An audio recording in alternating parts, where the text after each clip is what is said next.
আসসালামু আলাইকুম। আশা করি সবাই ভালো আছেন। তো আজকে ইমরান ভাইয়ের সাথে দেখা হয়ে গেল। এই ভিডিওটা হয়তোবা ইমরান ভাই আপলোড করবে। ইমরান ভাই কিন্তু তার টিকটকে, ফেসবুকে, ইউটিউবে ভাষা নিয়ে ভিডিওগুলো আপলোড করে। তো আজকের মূল টপিক হইতাছে সপ্তাহে ৭ দিনের নাম আপনারা তুর্কি ভাষায় কিভাবে আপনারা শিখবেন বা কি বলে। যেমন তুর্কিতে সপ্তাহ কিন্তু শুরু হয় আপনার সোমবার থেকে। আর সপ্তাহকে হাপ্তা বলে। আর হ্যাঁ, সোমবারকে পাজারতেসি বলে। তো ভাই আজকে আমরা তুর্কি ভাষায় ৭ দিনের নামটা শিখব। তো আমি বলি আর আপনি।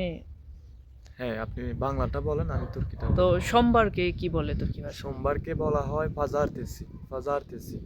মঙ্গলবারকে? মঙ্গলবার সালে, সালে। বুধবার? চারশেম্বার, চারশেম্বার, চারশেম্বার। চারশেম্বার, হ্যাঁ। বৃহস্পতিবার?